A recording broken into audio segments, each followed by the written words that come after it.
Hi, good morning, good afternoon, whenever you're watching this, good evening. We are working today on chapter 9, day 10 in our silence challenge, and I'm coming to you today from my car parked up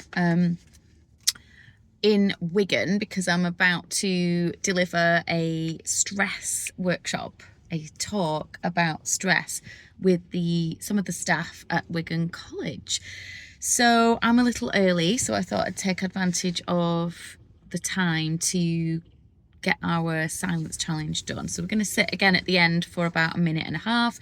It's a lovely day. So whenever you're watching this, have a nice deep breath.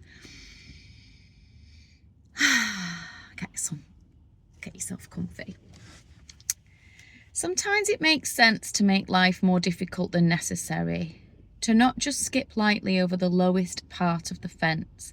This is why I tried explaining to my children that I wanted to write about silence, because it's more difficult to value silence than noise, and because it's important.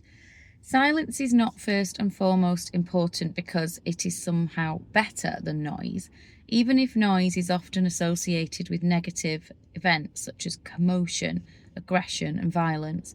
Noise comes in the form of distracting sounds and images, and as one's own fleeting thoughts. We lose a bit of ourselves along the way. I am not only thinking of how exhausting it can be to process so many impressions. This is, of course, true, but there's more to it than that. Noise in the form of anticipating a screen or keyboard is addictive, and that is why we need silence. The more we are inundated, the more we wish to be distracted. It should be the other way round, but often it isn't. You get into a dopamine loop.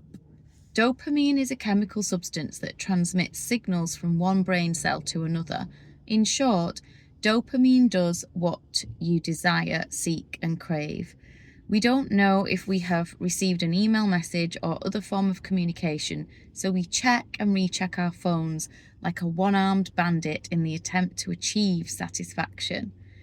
Dopamine is not programmed to release a feeling of fulfillment, even if you've achieved what you sought and craved, so you are never satisfied. When I first read this chapter and this comment, I was like, wow. I'm going to read that again.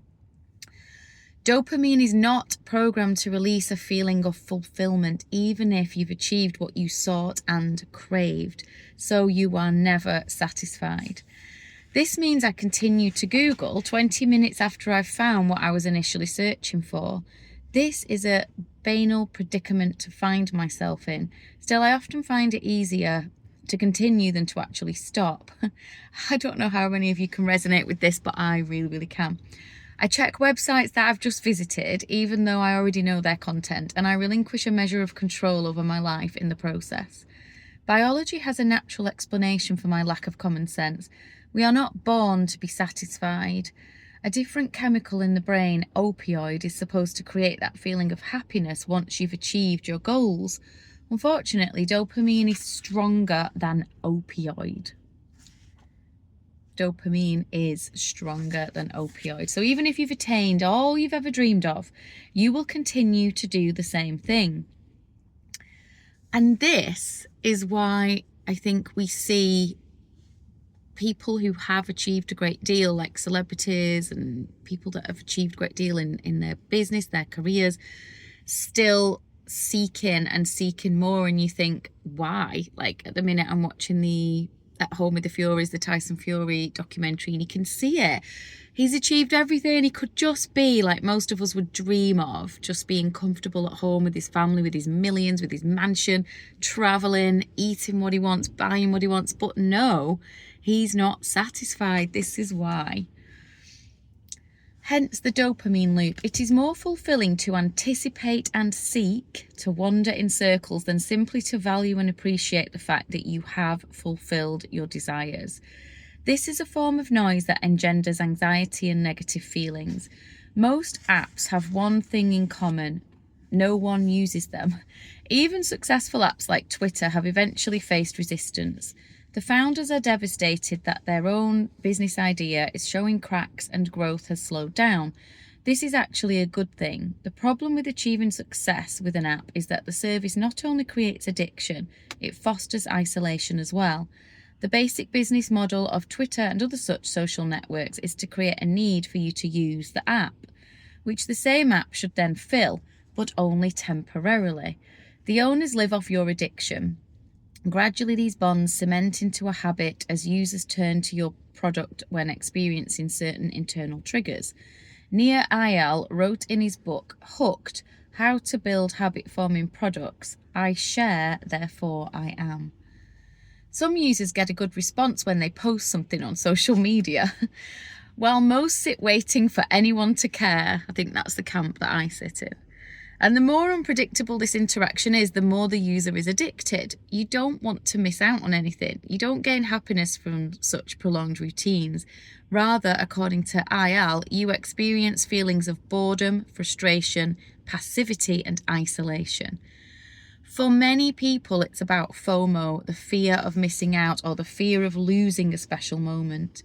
Ayal describes this as the brilliant driver for Instagram, and this last part is true.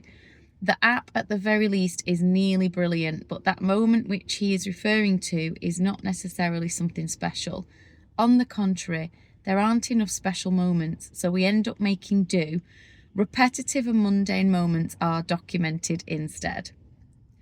In the spring of 1984, I returned home to Norway after sailing in a 35-foot boat to West Africa, and then across the Atlantic to the Caribbean, and back again over the same ocean. My friends and I were gone for 8 months. This was in the old days before the expansion of the internet, so we hadn't received any news from Norway. The only exceptions were letters from girlfriends, friends and family that were sent post restante to the harbours where we were expected. Back home again, I pored over newspapers and radio programmes the way I had habitually done before we'd set sail.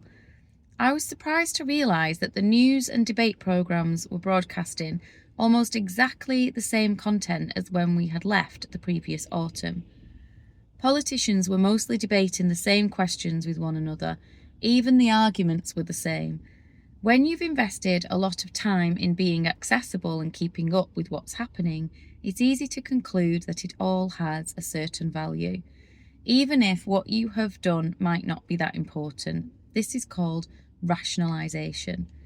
The New York Review of Books has labelled the battle between producers of apps the new opium wars, and the paper claims marketeers have adopted addiction as an explicit commercial strategy. The only difference is that the pushers aren't peddling a product that can be smoked in a pipe, but rather is ingested via sugar-coated apps.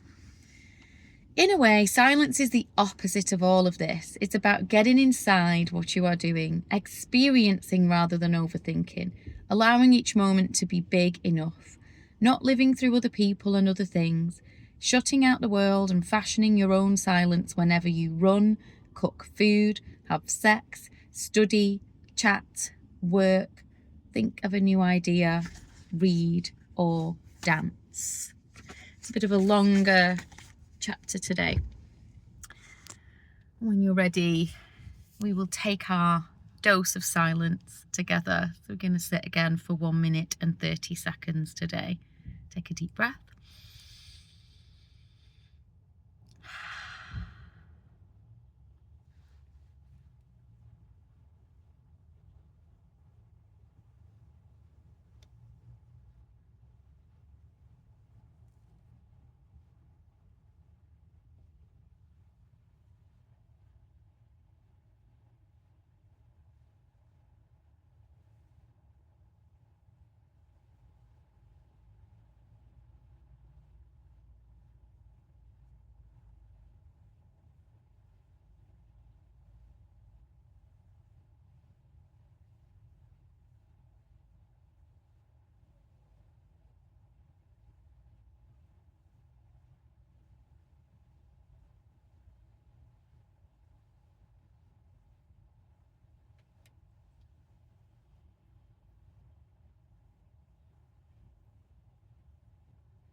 that's about it, guys. I'm off to deliver my talk about stress, ironically feeling a little stress, well, nervousness and excitement about what's to come. So I hope you have a great day, and I will see you again Monday. Bye for now.